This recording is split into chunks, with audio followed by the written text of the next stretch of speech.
Perubahan pola makan saat puasa membuat sistem pencernaan mengalami adaptasi. Dan tak jarang sering muncul gangguan pada sistem pencernaan. Salah satunya adalah sembelit atau konstipasi, di mana kondisi ini sering sekali membuat tidak nyaman saat beraktivitas. Lantas apa ya yang menyebabkan sulit BAB saat puasa? Dan bagaimana tips agar terhindar dari konstipasi? Profesor Ari Fahrial Syam akan memaparkannya untuk Anda di segmen berikut ini. Selamat menyaksikan.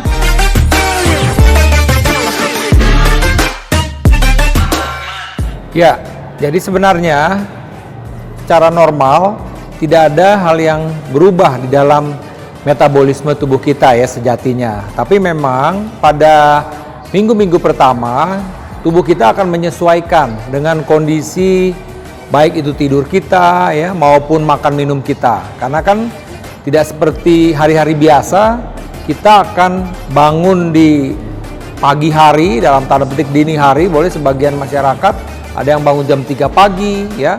Kemudian pada saat di pagi hari tersebut mungkin jam 3:30 sudah makan misalnya ya.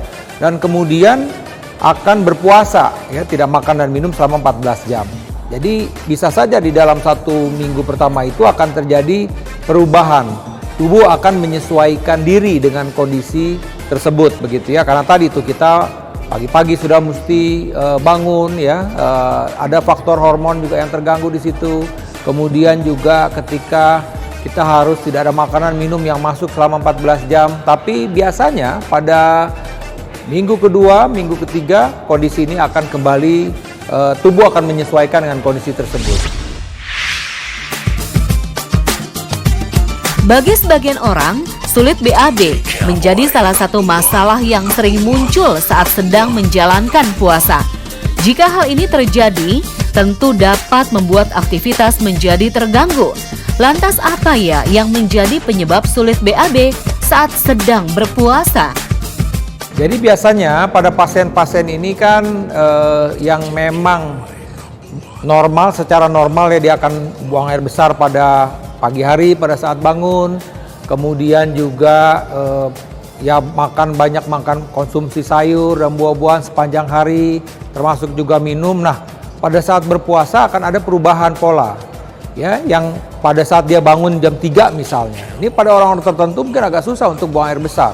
Kemudian di satu sisi juga kan dia mengurangi minum yang di tengah hari tersebut. Nah, ini juga akan mengganggu buang air besar. Dan di satu sisi ya cenderung kalau kita ini berpuasa maka kita tidak berkurang gerak kita. Dan hal-hal inilah yang memang bisa terjadi. Hal ini yang akhirnya bisa menyebabkan buang air besar kita mengalami gangguan. Buang air besar merupakan salah satu aktivitas yang harus dilakukan, dikarenakan tidak semua makanan yang dikonsumsi dapat diserap oleh tubuh. Lantas apa yang terjadi jika sulit buang air besar terjadi secara berkepanjangan?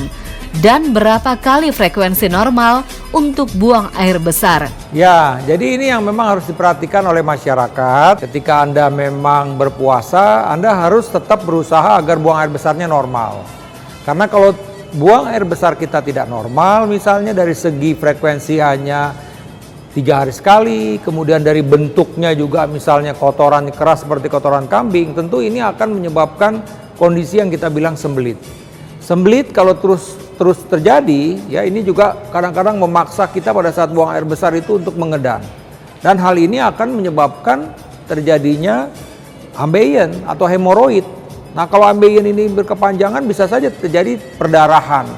Nah, ini hal-hal ini yang harusnya kita hindari. Dan kemudian di satu sisi juga kalau kita tidak buang air besar, ini merasa perut begah. Ketika kita misalnya mesti sahur atau berbuka, akhirnya jumlah makanan yang kita konsumsi itu menjadi berkurang. Tentu hal-hal ini akan menyebabkan gangguan ya buat kesehatan kita selama kita berpuasa, dan tentu akan membawa dampak juga menjadi kita tidak bisa optimal dalam melaksanakan puasa Ramadan kita, atau bahkan kita menjadi batal karena tadi mungkin kita mengalami buang air besar berdarah gitu karena terjadinya sembelit dan ambeien kita atau hemoroid kita menjadi kambuh. Beragam fakta dan juga mitos banyak beredar di masyarakat tentang sulit BAB saat sedang berpuasa. Salah satunya, mengonsumsi minuman bersoda saat berbuka puasa dapat membuat sembelit. Benarkah itu fakta atau mitos? Ya, fakta ya. Jadi hati-hati nih buat masyarakat yang nantinya berbuka puasa, jangan pada kesempatan pertama kita mengkonsumsi minuman yang bersoda. Kenapa? Karena kan pada posisi tersebut memang sudah 14 jam tidak ada makanan minuman yang masuk. Dalam posisi tersebut juga mungkin gas dalam lambung kita juga meningkat. Dan kalau kita mengkonsumsi makanan yang bersoda, minuman yang bersoda, ini bisa saja akhirnya membuat kita tambah kembung. Dan akhirnya apa? Kita sulit untuk mengkonsumsi makanan berikutnya. Jadi saya sarankan bahwa minuman bersoda bukan pilihan pertama pada saat kita berbuka puasa. Fakta mitos selanjutnya, sulit BAB disebabkan oleh faktor usia. Benarkah, Prof. Ari, itu fakta atau mitos? Fakta. Jadi betul ya bahwa pada orang-orang yang memang sudah lanjut usia biasanya akan mengalami sulit buang air besar. Antara lain adalah sebagian daripada masyarakat yang usia lanjut ini kan sudah misalnya mengalami adanya pengapuran pada lututnya, ya, atau mungkin juga pengapuran pada tulang belakangnya, ya. Jadi ada pengapuran pada tulang belakangnya, dan kondisi ini membuat bergeraknya juga menjadi lambat. Kemudian juga biasanya pada orang-orang tua juga cenderung juga mengurangi konsumsi minumnya, ya, karena ada permasalahan gigi juga mungkin malas mengunyah untuk sayur dan buah-buahan. Ya, dan secara faktor juga faktor usia itu juga kemampuan usus juga sudah mulai menurun. Jadi benar sekali bahwa pada orang-orang tua akan cenderung mengalami konstipasi, sembelit atau susah buang air besar.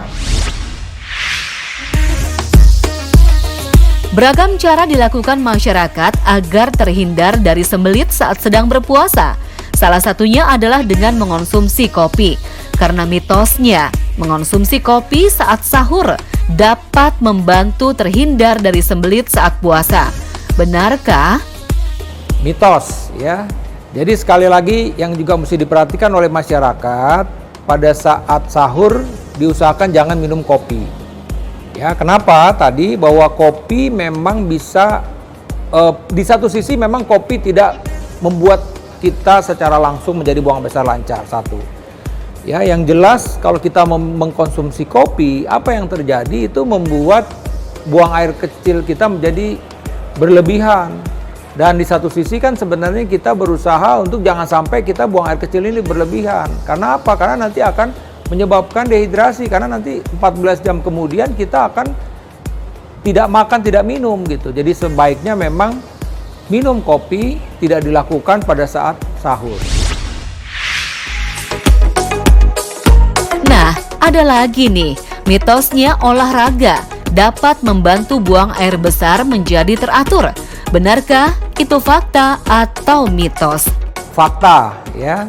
Seperti yang saya sebutkan tadi bahwa salah satu faktor ya kenapa seseorang itu mengalami sembelit adalah karena kurang bergerak ya. Faktor-faktor lain misalnya kurang minum, kurang mengkonsumsi sayur dan buah-buahan. Nah, oleh karena itulah pada orang-orang yang memang melakukan olahraga secara teratur itu cenderung juga buang air besarnya menjadi normal. Sudah jelaskan apa yang menyebabkan sulit BAB saat berbuka puasa. Agar terhindar dari masalah pencernaan tersebut, yuk simak tips berikut ini. Buat masyarakat, sebenarnya kita bisa tetap menjaga buang air besar kita normal. Yang penting adalah tetap mengkonsumsi sayur dan buah-buahan ya pada saat sahur dan pada saat berbuka, dan misalnya setelah kita melaksanakan sholat taraweh. Kemudian hal yang lain juga adalah jumlah air yang kita konsumsi. Jadi sebaiknya juga kita usahakan sebanyak 8 sampai 10 gelas. Dan tetap kita usahakan bergerak ya. Jalan tadi saya usahakan 5.000 langkah.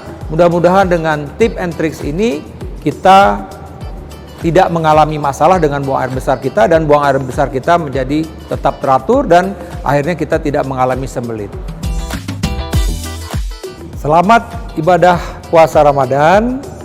Saya Profesor Arif Faryalsam untuk Hidup Sehat Plus.